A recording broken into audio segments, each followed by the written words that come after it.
Very good day, guys. So I hope you are doing very well at your home, where you are present right now. So today we are going to learn about the interior of the skull, the internal structures of the cranial cavity. Okay, till now we have seen the external surface of the skull. Now the internal structures. So internal interior of the structure is studied in two parts of the cranial cavity. One is the calvaria, okay, internal surface of the cranial vault or calvaria, and the base, the internal surface of the base of the skull, and that is known as the floor of the cranial cavity. And that floor of the cranial cavity is divided into three parts from anterior to posterior. Our convenience, that is anterior cranial fossa, middle cranial fossa, and then posterior cranial fossa. Okay, so this is very vast. Huh? The floor of the cranial cavity, that is the cranial fossa, all other vast structures are there. So we have divided it into three parts. So in this video session, I will talk about the anterior cranial fossa. So we'll learn together about this. Okay, so are you ready, guys? Okay, so tighten your seat. Now we will learn about this. So first, what we'll see, where is the anterior cranial fossa? So you can see this is the anterior cranial fossa. So first we'll learn about the boundaries. What are the boundaries of the anterior cranial fossa? So anteriorly and on the sides, it is bounded by the or formed by the frontal bone. You can see here, this is the parts of the frontal bone.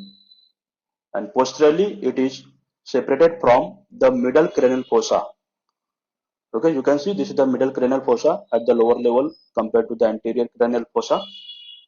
So the posterior border of that or separating these two structures is the pre-posterior border of the lesser wing of the sphenoid bone. So you can see this is the lesser wing of the sphenoid bone. We have seen till now the greater wing of the sphenoid bone. Okay, so this is the lesser wing of the sphenoid bone which can be seen from internal side, that is from the cranial cavity. Okay, and then the other structure is the anterior clinoid process and anterior margin of the sulcus chiasmaticus. So this, you can see this is the sulcus chiasmatis, okay, and it is the anterior margin which is forming the boundary between anterior, posterior, and middle cranial fossa. Okay, guys. Now we will see what are the structure present on the floor. The so in the median plane, it is formed from anterior to posterior by the cerviform plate of the ethmoid bone. You can see this is the structure known as the cerviform plate of the ethmoid bone, and posteriorly by the superior surface of the anterior part of the body of the sphenoid. So this is known as the jugum sphenoidal. What is the jugum sphenoidal? It is the superior surface of the anterior part of the body of the sphenoid, because this is the posterior part of the body of the sphenoid which is present in middle cranial fossa. The anterior one in the anterior cranial fossa in the form of jugum sphenoidal. Very good. Then on each side, the floor is formed mostly by the orbital plate of the frontal bone, and posteriorly the smaller part by the lesser wing of the sphenoid. That is the upper surface of the lesser wing of the sphenoid bone. Okay, so this is the orbital plate of the frontal bone, that is upper surface of this, and the upper surface of lesser wing of the sphenoid. Okay, so now it is clear how the boundaries and floors are formed. Okay, now we'll see the minute features of this anterior cranial fossa. So we'll proceed together now. Very good. You are getting very fast. I'm very happy for you. Okay, so first we'll see the cerviform plate of the ethmoid bone.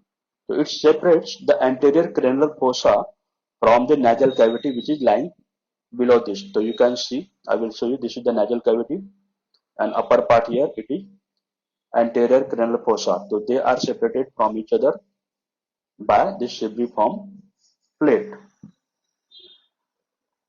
So anterior margin of this plate articulates with the frontal bone, where the suture is named as frontoethmoidal suture, and it is marked by a median plane, in the median plane by the foramen cecum. You can see this blind cavity or sinus, so this is known as foramen cecum.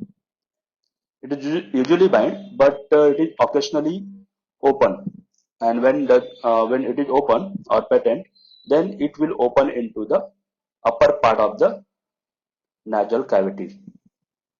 Got it, guys?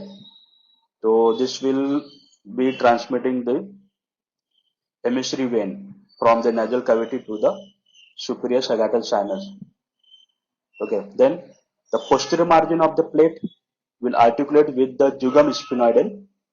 So now you know what is the jugum sphenoidal, right? And at the posterolateral corner, here you can see there is the posterior ethmoidal canals.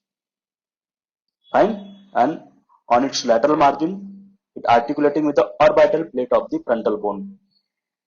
Okay, so the suture between them, these two structure is known as the anterior. There is the presence of the anterior ethmoidal canal. Okay, and it is present behind the crista galli. So this structure is known as the crista galli, and posterior to that there is the anterior ethmoidal canal. So we have seen crista galli, anterior ethmoidal canal, and posterior ethmoidal canal. Got it? So on each side of the crista galli there are the foramina through which the anterior ethmoidal nerve and the vessel pass to the nasal cavity. So this structure I told you about, that anterior ethmoidal nerve and the vessels which are coming from the orbit through the anterior ethmoidal canal into this anterior cranial fossa, and through this foramen you can see here by the side of the crista galli it enters into the nasal cavity. Got it? And this cibriform plate, why it is known as the cibriform? Because it is perforated by the numerous foramina, small foramina, for the passage of the olfactory nerve, your first cranial nerve, guys, olfactory nerve. So that is for this. These are passing through these perforations of the cibriform plate. Okay, and above the cibriform plate, there is the olfactory bulb. Okay, which is receiving this olfactory nerve from the roof of the nasal cavity. Fine, we will proceed further. Thank you. Then the jugum sphenoidal. So this jugum sphenoidal is separating the anterior cranial fossa from the sphenoidal sinus. The sphenoidal sinus is one. These are the one of the paranasal sinuses which are present in the pneumatic bones. So sphenoid bone is also one of the pneumatic bones. So its air sinus is present under this jugum sphenoidal, and it is separate. It is divided into two parts by a septum, a vertical septum. Fine. Then the orbital plate you will see. So this orbital plate of the frontal bone separate the anterior cranial fossa from the orbit. Therefore, it is known as the orbital plate. Got it? So below this there is the cavity of the orbit. So it supports the orbital surface of the frontal lobe of the brain. If you have seen my videos of the demo of the brain, okay, the cerebral hemisphere. So the cerebral hemisphere, its anterior portion, which is the frontal lobe, so on the lower surface, that lower surface is lying on this upper surface of the orbital plate of the frontal bone. Got it? And it presents the reciprocal impression. There are the elevation and the depression, that is the Salcante gyri on all over the cerebral hemisphere.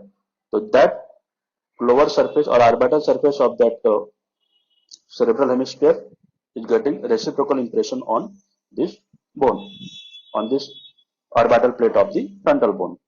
Okay, the frontal air sinus, one of the paranasal air sinuses, it may extend into this anteromedial part of the orbital plate.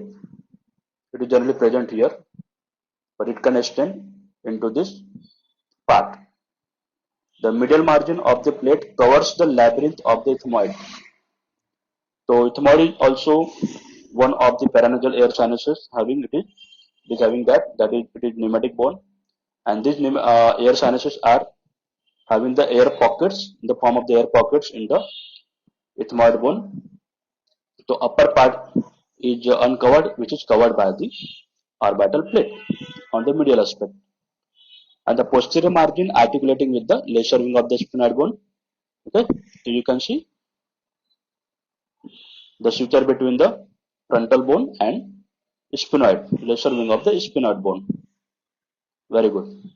Then we will see what is the lesser wing of the sphenoid. So it is a broad medially and it is continuous with the jugum sphenoidal and tapers laterally. This is the pre-posterior border, fits into the stem of the lateral sulcus of the brain. Okay, when we will see there is the lateral sulcus of the brain, that is the Sylvian sulcus. So you can see that is dividing the frontal lobe from the temporal lobe. So that is the gap between the frontal and the temporal lobe of the cerebral hemisphere. Okay, so this pre-posterior border of the lesser wing of the sphenoid bone is entering into that anterior part of the lateral sulcus. Fine. Then it ends medially as a prominent projection. This is called as anterior clinoid process. Once again I will tell you, anterior clinoid process. Inferiorly, the posterior border forms the upper boundary of the superior orbital fissure. So I will try to show you. This is the superior orbital fissure opening into the orbit from the middle cranial cavity. Fine. And medially, this lesser wing is connected to the body of the sphenoid bone. You can see here by the anterior and the posterior roots, and it includes the optic canal. Now you know the optic nerve, that is the second cranial nerve. This is passing through this optic canal. So this optic canal is present between the body of the sphenoid and the two roots, the anterior and the posterior roots of the lesser wing of the sphenoid bone. So that is the optic canal. Okay guys, so for the applied aspect of this anterior cranial cavity, the fracture of the anterior cranial fossa may cause bleeding and discharge of the CSF, that is cerebrospinal fluid, through the nose. Okay, so it may also cause a condition called black eye, which is produced by the seepage of the blood into the eyelid. So discharge of the CSF through the nasal cavity, it is known as the rhinorrhea. Fine. Okay guys, so this was all about the anterior cranial fossa, and I know definitely you are all intelligent people, you are all meritorious. So we have got all this thing very quickly, you grasped in once. So I hope you will do very well in your exam. Fine. So keep on revising it. Okay, because without revision there is no perfection. Fine. So thank you very much guys. You have to give your time for your patience. Thank you very much. Tata, bye bye. Thank you.